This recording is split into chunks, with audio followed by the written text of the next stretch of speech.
The wedding carriage and a white dress, and 20 kilometers away, the police are lifting concrete blocks from the lake with the body of their victim. Did you kill Elizabeth Bain on June the 19th, 1990?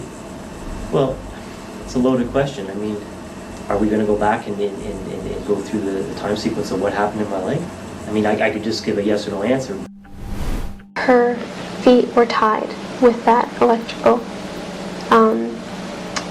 cord that he used to kill Leslie. Today, we're going to talk about a pair of depraved psychopaths who went down in history as the Ken and Barbie killers. They got their nickname because of their pleasant exteriors, behind which monsters hid. They didn't dream of a house and children, but of basements, video cameras, and girls who couldn't escape.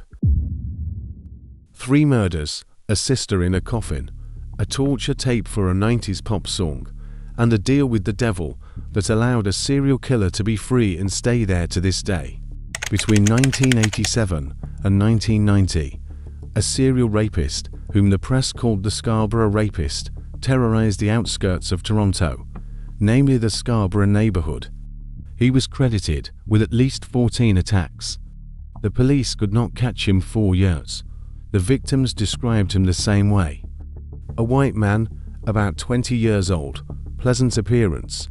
The police even created a photo booth. It showed an ordinary guy with a nice face. No one thought that such a guy could be a maniac. And that was his advantage. He didn't look scary. While the police were hanging the photo shoots around the area, in another city, there lived an ordinary girl, Karla Homolka. She dreamed of becoming a veterinarian, worked with animals, was a smiling high school student.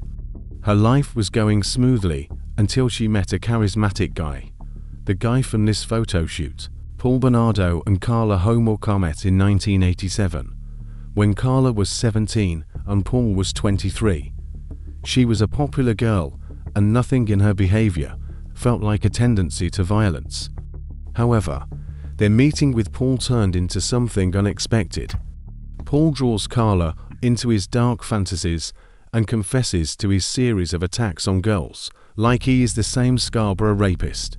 And what do you think? She dumped him and ran to the police to give evidence and turn in the scum. No, everything happened just the opposite. According to the investigation, he even asked her permission to continue attacking other women. And Karla agreed. Not just agreed, but like, just be careful so we don't get burned. A fairly progressive relationship, discussing consent, supporting partner initiatives, shared hobbies. Just not the kind you can talk about over a family dinner. Moreover, she became his accomplice in further serious crimes. This is just the beginning. Buckle up. At the end of the 90th year, the couple decided to get married. And I will remind you that they were very sincere with each other. And Karla knew well about Paul's fantasies about her own 15-year-old sister named Tammy. Paul was morbidly obsessed with her and told his fantasies to Karla. The guy constantly spied on his bride's younger sister, looking into her window and sometimes going into her room too. Excuse me. Strangle his cock while she slept. Karla was aware of such pranks and decided to make her beloved a Christmas present.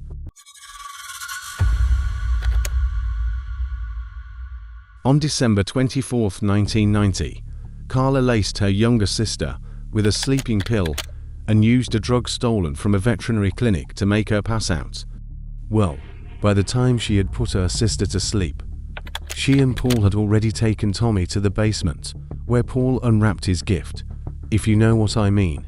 They filmed the abuse. At that time, Tammy's parents were asleep in their upstairs bedroom and didn't hear anything. But things didn't go according to plan when, during their perverted fun, the girl choked on her own vomit and stopped breathing. Panicking, these monsters tried to resuscitate her, hid the incriminating evidence, dressed the girl and took her to the bedroom, after which they called an ambulance, pretending that it was an accident.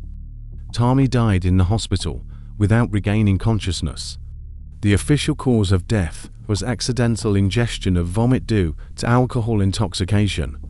That's it, the case was closed, but for Paul and Karla, it wasn't just a tragedy, It was an initiation. The first murder, which seems to turn on the criminal. From that moment on, fantasies are no longer fantasies, they are real. And Karla and Paul crossed a line beyond which there is no turning back. After her sister's death, Karla wore her clothes, painted herself like her, and had sex with Paul, pretending to be Tommy, whom Paul kind of takes by force. Well, it's a role-playing game, you know. And so they also filmed all this on their video camera, and when it stopped working, they started looking for new experiences, a new victim. June 15, 1991, Burlington. 14-year-old Leslie McAfee was late getting home. Her parents decided to teach her a lesson and lock the door, saying that she had broken the rule to sleep outside.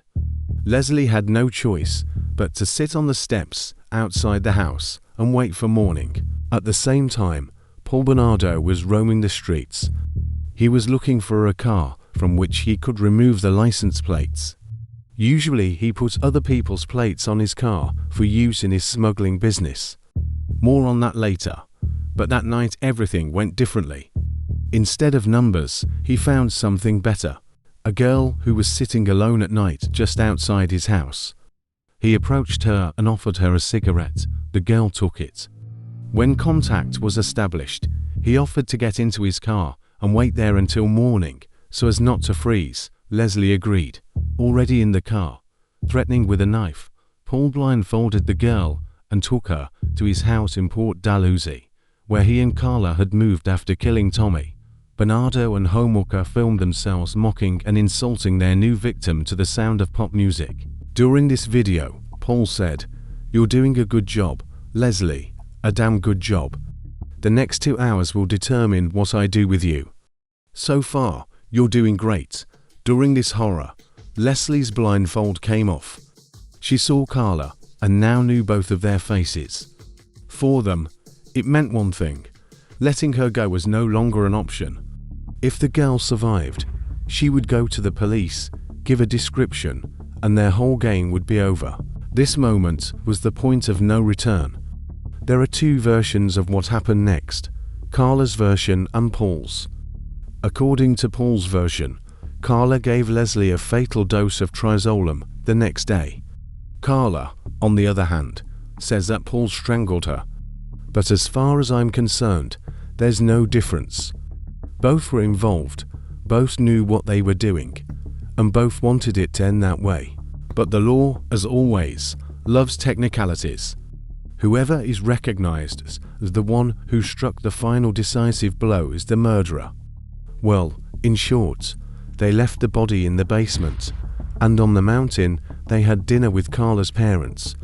In the evening of the same day, the murderers decided to get rid of the remains, and the very next day Paul bought a dozen bags of cement and brought his grandfather's circular saw. When the remains were divided into many pieces, they poured cement over them, forming a kind of small concrete blocks, which were gradually taken to Lake Gibson, 18 kilometers from their house. 2 weeks after the murder, on June 29, 1991, the largest cement block, weighing about 90 kilograms, lay near the shore of the lake. Apparently, because of its weight, the murderers were unable to throw it further and deeper.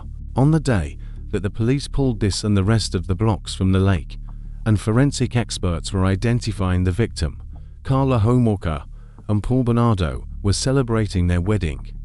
And while some were catching a bouquet at the wedding, others were fishing forensic evidence from the lake. That same day, with the help of a dental examination, they identified the person. I don't know how they spent their honeymoon in Hawaii, but I'm sure they chose it not for the sea view, but for the thickness of the walls. There is information that there they also stole and abused an unknown girl, but it didn't reach the court. A year has passed since these events. On April 16, 1992, 15-year-old Kristen French was walking home from school in St. Catharines when Karla approached her in the parking lot of a church with a map in her hands, pretending to need directions. While Kristen was looking at the map, Paul jumped out of the car with a knife in his hands and forcibly dragged the girl into the front seat. Karla, meanwhile, grabbed her by the hair from behind, preventing her from escaping. This happened in broad daylight in front of several random witnesses, who would later describe the suspicious car and the circumstances of the kidnapping to the police. For the next 3 days over the Easter weekend, Bernardo and Homolka held Kristen captive.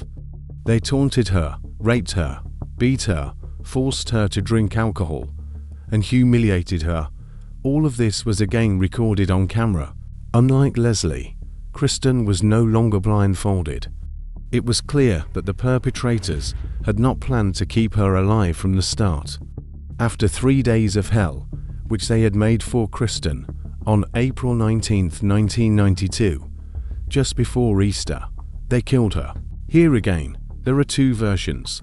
Karla claimed that Paul had strangled the girl for several minutes while she watched. Paul later said that Karla had hit Kristen over the head with a club when she tried to escape. And then Paul had strangled the girl with a rope tied to her chest while Karla was getting herself in order in front of the mirror. Whatever it was, after all they calmly went to dinner with their family. It seems to be their lifestyle, crime and family values at once. It already looks like a perverted tradition. This time they did not bother with how to get rid of the corpse. The criminals left Kristen French's body in the open. On April 30, 1992, the girl's naked body was found in a ditch near the road, several dozen kilometers from the place of her abduction. The body was found washed and her hair cut. The murder of Kristen French shocked Ontario. Police assumed that she was killed by the same person as Leslie Mahaffey. There were other victims during the same period. In addition to the 3 murders that received the most publicity, the investigation also established a number of other crimes committed by the couple. In particular, shortly after Tammy's death, while Homolka's parents were away, Paul brought a strange girl home and took her by force, while Karla passively watched. This victim was called the January Girl. Since her name is not in open sources, she survived. In June 1991, Karla invited a 15-year-old acquaintance to visit. Her name is also not mentioned in the press. Instead, Jane Doe is listed. She gave the girl a reliable drug, and then, together with Paul, took advantage of her helpless state. Of course, they filmed all this. That's their hobby. The scary thing is this girl didn't remember anything. She continued to live, not suspecting anything. Moreover, she even communicated with Karla, and only when this video was shown in court did she find out for the first time what had been done to her then. Imagine coming as a witness and being shown a home video of yourself in court, unconscious and unaware of it. I can't imagine the girl's emotions when she saw the tape. In the next video, we will analyze how these scumbags were caught and look at their psychological portraits. And that's all for today. Thank you for your attention. See you later.